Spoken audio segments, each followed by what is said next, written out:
Renungan Harian Keluarga GMI Sabda Kehidupan Sabtu 23 Maret 2024. Tuhan ambil hidupku, jadi korban bagimu, dan sepanjang umurku selalu puji namamu.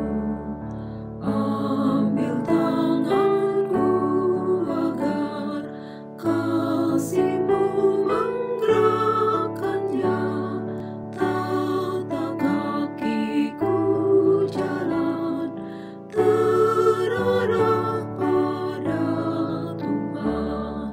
Shalom dan selamat pagi Bapak Ibu Saudara yang terkasih dalam Kristus Yesus. Kita akan kembali membaca, merenungkan kebenaran firman Tuhan. Mari kita bersatu di dalam doa. Di pagi yang indah ini Tuhan, kami boleh kembali menyaksikan kebaikan-Mu atas pemeliharaan hidup kami. Kami memuji kebesaran-Mu, kami memuji kebaikan-Mu, dan kami juga siap mendengarkan kebenaran firman-Mu. Karena itu berbicaralah kepada kami. Di dalam nama Kristus Yesus kami berdoa. Amin. Tema kita hari ini adalah apakah engkau buta? Markus 10 ayat 32-34. Dilanjutkan ayat 46 sampai 52. Tanya Yesus kepadanya, apa yang kukehendaki supaya aku perbuat kepadamu? Jawab orang buta itu, Rabuni, supaya aku dapat melihat. Markus 10 ayat 51. Ketika saya cek kesehatan, dokter berkata, gula darah normal pak, asam urat normal pak, tensi darah bagus. Oke, semua tidak ada masalah. Wah, betapa senangnya saya mendengarkan semua yang disampaikan dokter itu. Semangat saya pun muncul dan sukacita. Dapatkah saudara bayangkan ketika Yesus mendengar kata-kata seruan Bartimius dan merespon dengan berkata,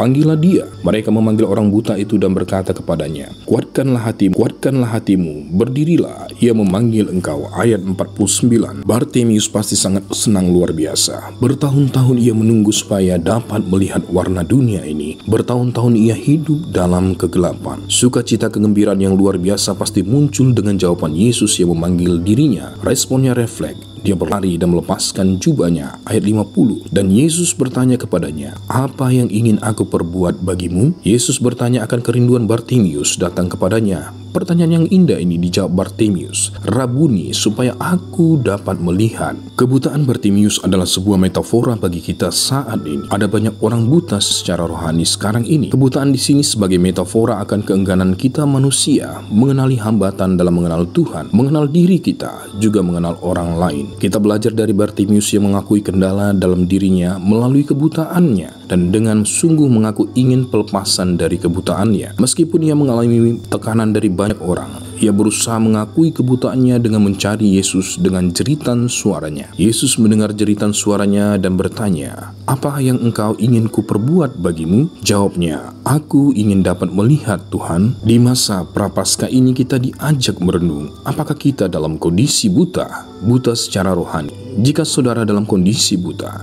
saudara membutuhkan iman seperti Bartimius, iman yang mampu mengatasi kemustahilan. Saudara juga membutuhkan kegigihan seperti Bartimius. Meski mengalami kebutaan, tetapi ia berusaha mencari Yesus. Mungkin saudara seperti Bartimius hari ini, saudara ingin melihat, tetapi bergumul dengan rasa bersalah, kesal bersalah karena dosa. Datanglah kepada Yesus. Ia akan mengampuni dosamu, dan katarak rohanimu akan hilang, sehingga saudara akan dapat melihat. Amin. Ditulis oleh Pendeta Baktiar Sinaga, GMI Sion Dardab, Tangerang. Kita akan berdoa.